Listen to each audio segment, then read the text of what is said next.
বর্তমান বিশ্বের সবচেয়ে সমালোচিত জাতির কথা বলতে গেলে সবার আগে ইহুদি জাতির নাম চলে আসে। মুসলিম প্রধান মধ্যপ্রাচ্যে তাদের নিয়মিত দখলদারিত্ব ও যুদ্ধবিগ্রহ আধুনিক এবং সভ্য বিশ্বে দারুণ সমালোচিত হচ্ছে।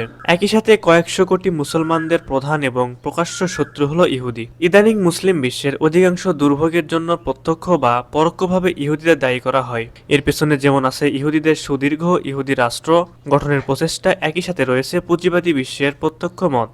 বর্তমানে পৃথিবীতে প্রায় 800 কোটি জনসংখ্যার মধ্যে ইহুদিদের সংখ্যা মাত্র 2 কোটি। অথচ পৃথিবীর অধিকাংশ সম্পদ দখল করে বসে আছে তারা। সবচেয়ে ক্ষমতাধর রাষ্ট্র আমেরিকার প্রায় সকল সিদ্ধান্ত বলতে গেলে ইহুদিদের দ্বারা নিয়ন্ত্রিত হয়। এমনকি প্রাত্যহিক জীবনে আমরা যে সকল আন্তর্জাতিক পণ্য ব্যবহার করি কিংবা যে সকল সেবা নিয়ে থাকি তার অধিকাংশই ইহুদি মালিকানাধীন। অন্য ধর্মাবলম্বীরা যতই তারা তাদের বিরুদ্ধাচারণ করুক না কেন, ইহুদিদের কূটকৌশল এবং শক্তিমত্তার কাছে অন্যরা অতিশয় নগণ্য। দ্বিতীয় বিশ্বযুদ্ধের পর থেকে মধ্যপ্রাচ্যে লেগে থাকা অস্থিতিশীলতা ইহুদিদের অস্তিত্ব টিকিয়ে রাখতে রসদ যোগায়। একই সাথে ইহুদিদের কোণঠাসা পরিস্থিতিতে সাহায্যের হাত বাড়ায় জাতিসংঘ। আর বর্তমানে ইহুদিদের অর্থায়নে জাতিসংঘের একটি বিশাল খরচ চলে। একবিংশ শতাব্দীতে বসে আপনি বলতেই পারেন পৃথিবী এখন ইহুদিদের হাতের মুঠোয়, অর্থাৎ আপনি নিজেও তাদের কবজাগত। বাংলাদেশের সাথে ইসরায়েলের কূটনৈতিক কিংবা বাণিজ্যিক সম্পর্ক না থাকলেও ইহুদিদের এতে কিছু যায় আসে না, কেননা আপনার কষ্টে অর্জিত অর্থের একটি বড় অংশ আপনি ইহুদিদের দিয়ে দেন পরোক্ষভাবে। সুপ্রিয় দর্শক, ইহুদি জাতির আদ্যপান্ত জানাবো আজকের ভিডিওতে। ভিডিও শুরুতেই সবার কাছে অনুরোধ, কোনো ভুল ত্রুটি হলে ক্ষমা সুন্দর দৃষ্টিতে দেখবেন এবং গঠনমূলক মন্তব্য করে এই চ্যানেলটিকে সামনে এগিয়ে নিয়ে যেতে উৎসাহিত করবেন। চলুন শুরু করা যাক। দুনিয়ার সবথেকে পুরনো ধর্মের মধ্যে ইহুদি ধর্ম একটি। এই ধর্মের ইতিহাস প্রায় 3000 বছরের কাছাকাছি। ইহুদি ধর্মের শুরু হয়েছিল জেরুজালেম শহর থেকে, যেটাকে ইসরায়েলিরা তাদের রাজধানী হিসেবে ঘোষণা করেছে। আর এই শহরটি একাধারে ইহুদি, খ্রিস্টান এবং মুসলমানদের কাছে অন্যতম গুরুত্বপূর্ণ ও পবিত্র। ইহুদি ধর্মের শুরু হয় হযরত ইব্রাহিম আলাইহিসসালামের হাত ধরে, যাকে খ্রিস্টান ও মুসলিমরা তাদের পয়গম্বর হিসেবে মনে করেন, কারণ ইহুদি ধর্ম থেকে খ্রিস্টান ধর্মের প্রতিষ্ঠা হয়। তারপরের থেকেও ইসলাম ধর্মের ও আবির্ভাব হয়েছিল। এজন্যই এ সকল ধর্মের লোকেরা ইব্রাহিমকে সৃষ্টিকর্তার দূত বলে থাকে। ইব্রাহিম এর ছেলের নাম ছিল ইসহাক, যাকে ইহুদি ও খ্রিস্টানরা ডাকতেন আইজাক। তার নাতির নাম ছিল ইয়াকুব, যাকে তারা জ্যাকুব বলে ডাকত। ইয়াকুবের 12টি ছেলে 12টি আলাদা আলাদা কাবিলা বানিয়েছিল, যারা পরে একত্রিত হয়ে ইসরায়েলের নামে একটি রাষ্ট্র বানিয়েছিল। ইয়াকুবের ছেলের নাম ছিল ইয়াহুদা। তার পরবর্তী বংশধরদের ইহুদি বলা হতো, যাদের ভাষা ছিল হিব্রু এবং ধর্মগ্রন্থ ছিল তানাক। ওই সময় থেকে তারা জেরুজালেম শহরে থাকত, যারা ইহুদিরা বংশের অন্তর্ভুক্ত ছিল। ইয়াহুদার মৃত্যুর পরে ওই অঞ্চলের নবী দাউদ, ইসমাইল ও সুলেমানের মতো বড় বড় রাজারা শাসন করেছিল। কিন্তু সুলেমানের মৃত্যুর পরে ধীরে ধীরে এই রাজ্যের পতন শুরু হয় এবং ইসরায়েলিরা নিজেদের মধ্যে বিবাদে জড়িয়ে পড়ে এবং দুই ভাগে বিভক্ত হয়ে যায়। কিন্তু তাদের 12টি কাবিলা দুটি অংশের মধ্যে অখণ্ড থেকে যায়। খ্রিস্টপূর্ব 72 অব্দে রোমান সম্রাট তাদের উপর হামলা চালায়। এই হামলায় ইসরায়েল রাজ্য পুরোপুরি ভেঙে যায়। পরে জীবন ধারণের তাগিদে ইহুদিরা পৃথিবীর বিভিন্ন জায়গায় ছড়িয়ে ছিটিয়ে যান। এই হামলায় তাদের কিং ডেভিড মন্দির ও ধ্বংস করে দেয় রোমানরা। এই সময় মন্দিরের মাত্র একটি দেওয়ালই অক্ষত ছিল, যা বর্তমানে ইহুদিদের সবচেয়ে পবিত্র জায়গা। দেয়ালটি এখন পশ্চিম দেওয়াল বা ইস্টার ওয়াল নামে পরিচিত। এই জায়গাটিতে ইহুদিরা মাথা ঠেকিয়ে প্রার্থনা করে। এই যুদ্ধের সময় তাদের ইসরায়েল থেকে বের করে দেওয়া হয়। এই দেয়ালের সাথেই মুসলমানদের পবিত্র আল আকসা মসজিদ, যেখানে কিছুদিন আগে ইসরায়েলরা হামলা করেছিল। এর পাশেই খ্রিস্টানদের পবিত্র স্থান, যেখানে খ্রিস্টানদের হিসেবে যিশুকে পেরেক দিয়ে গেঁথে রাখা হয়েছিল। ইহুদিদের বিভিন্ন জায়গায় যাযাবরের মতো ছড়িয়ে ছিটিয়ে পড়বার পর একটি নীতি চালু হয়, যা এন্টি ফ্যামিনিজম নামে পরিচিত।